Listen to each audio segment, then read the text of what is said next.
ബംഗാളിൽ ഞാൻ അന്വേഷിച്ചു. ബംഗാളിൽ മേജിയ, ഇതുപോലെ ആസൻസോൾ, ഇങ്ങനെ കുറേ ഗ്രാമപ്രദേശങ്ങൾ ഞാൻ കടന്നിരുന്നു ഒരു കാലത്ത്.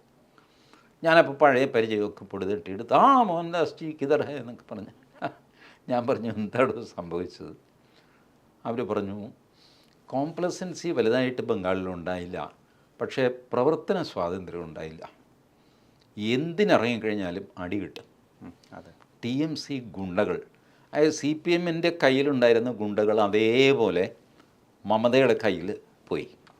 അപ്പം മമത ആ ഗുണ്ടകളെ വെച്ച് ബാക്കി നാട്ടുകാരെ തല്ലിക്കൊണ്ടിരിക്കുകയാണ്. ഈവൻ CPM-കാരെ, അതാണ് CPM-ന് ഗതി പിടിക്കാതെ പോകുന്നത്. ഈ സാധനം ഒരിക്കൽ കേരളത്തിലുണ്ടായിരുന്നു, ഓർക്കുന്നുണ്ടോ? MV രാഘവൻ പാർട്ടിയിൽ നിന്ന് പോയി കഴിഞ്ഞപ്പോൾ വലിയ തല്ലും കുത്തും ബഹളവും തീവെപ്പും അങ്ങനെ പാമ്പിനെ ചുട്ടുകൊല്ലുന്നു എന്തെല്ലാം ചെയ്തു. ഗൗരിയമ്മ CPM-ൽ നിന്ന് പുറത്തു വന്നു, തൊട്ടില്ല. ഞാൻ അന്വേഷിച്ചിട്ട് ഇതൊരു അത്ഭുതമാണല്ലോ. MV രാഘവനെ കൈകാര്യം ചെയ്ത ആൾക്കാർ ഗൗരിയമ്മയെ കൈകാര്യം ചെയ്യാത്തത് എന്തുകൊണ്ട് എന്ന് ഞാൻ അന്വേഷിച്ചപ്പോഴാണ് ഈ ആലപ്പുഴ കുട്ടനാട് ഭാഗത്തുള്ള ഒന്നാം തരം തല്ലുകാർ മുഴുവൻ ഗൗരിയമ്മയുടെ കൂടെയാണ്. വാചകം മാത്രം അടിക്കാനുള്ളവരാണ് CPM-ന് നിൽക്കുന്നത്. തല്ലാൻ പോയി കഴിഞ്ഞാൽ അവന്മാർ ഇതിനെ അടിച്ച് പണ്ടറ ആലപ്പുഴ ജില്ലയിൽ. അതുകൊണ്ട് മിണ്ടിയില്ല. സോ ഇതാണ് ഈ തല്ലുകാരുടെ സ്വഭാവം. അതാണ് മമത. ഈ കംപ്ലീറ്റ് CPM-ലെ തല്ലുകാർ മമതയുടെ കൂടെയാണ്. എന്തു ചെയ്യും? അത് കൂടാതെ ബംഗ്ലാദേശിൽ നിന്ന് വന്ന റൗഡികൾ വേറെ. നമ്മുടെ ആൾക്കാർക്ക് പ്രവർത്തിക്കാനൊക്കെ ഇത് പുറത്തിറങ്ങാൻ പറ്റില്ല, തല്ലുകിട്ട്. അതിൻ്റെ കൂടെ ഒരു പരാതിയായിട്ട് 3 പേര്, ഞാൻ 10-15 പേരോട് സംസാരിച്ചു, 3 പേര് വ്യക്തമായിട്ട് പരാതിയായിട്ട് പറഞ്ഞു, അതേ ഞങ്ങളെ തല്ലിയാൽ ആരെങ്കിലും തിരിഞ്ഞു നോക്കുമോ? നോക്കില്ല എന്നാണ് ഞങ്ങളുടെ അനുഭവം. അത് ഭാഗികമായിട്ടെങ്കിലും ശരിയാണ്.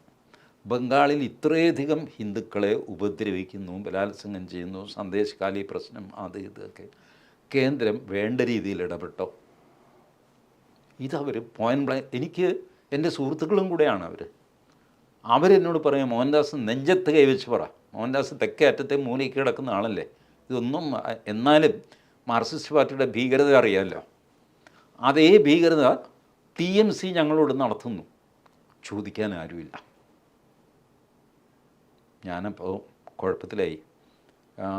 ഞാൻ പറഞ്ഞു, അല്ല കേന്ദ്ര സർക്കാരിന് എന്ത് ചെയ്യാൻ പറ്റും? മമതാ സർക്കാരിനെ പിരിച്ചുവിടുകയോ സംഗതിയോ ഒന്നും വേണ്ട.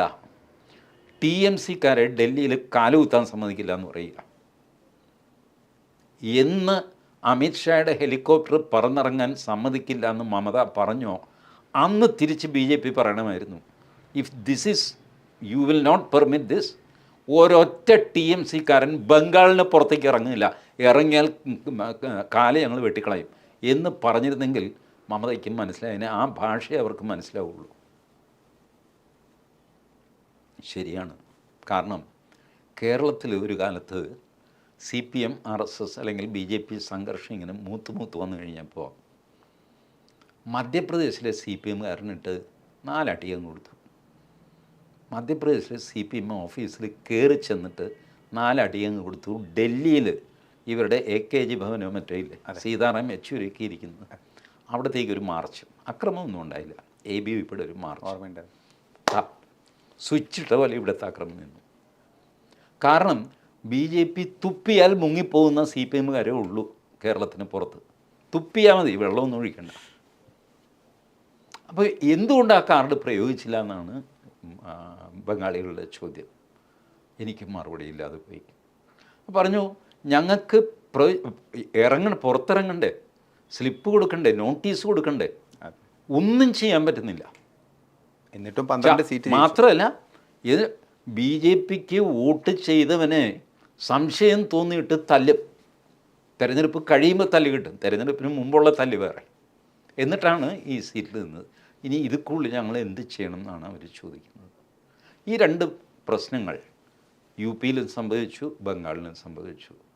മധ്യപ്രദേശിൽ ഇത് സംഭവിക്കാൻ അവർ സമ്മതിച്ചില്ല. കാരണം അവിടെ മാമാജി ഉണ്ടായിരുന്നു. അതെ, മാമാജി ഒരു വിട്ടുവീഴ്ച ചെയ്യാതെ. We must appreciate that man.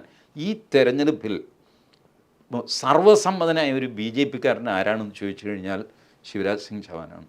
അദ്ദേഹത്തിൻ്റെ ഭൂരിപക്ഷം തന്നെ 8 ലക്ഷത്തിൽ. അദ്ദേഹത്തിൻ്റെ നേതൃത്വത്തിൽ BJP അധികാരത്തിൽ വരുന്നു.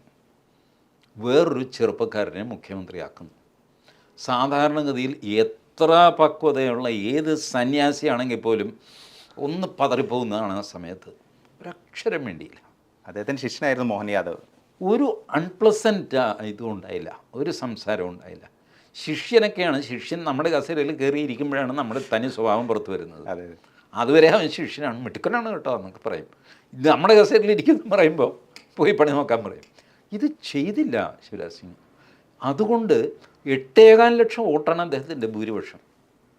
വിധിശ കംപ്ലീറ്റ് തൂത്തുവാരി BJPക്ക് കൊടുത്തിട്ട് സ്വന്തം സ്ഥാനാർത്ഥിത്വത്തിൽ 8.25 ലക്ഷം വോട്ടിനും ജയിച്ചിട്ട് എന്ത് പറയുന്നു ചേട്ടാ എന്നുള്ള ആ നിപ്പുണ്ടല്ലോ, അതാണ് അപ്രീഷിയേറ്റ് ചെയ്യേണ്ടത്.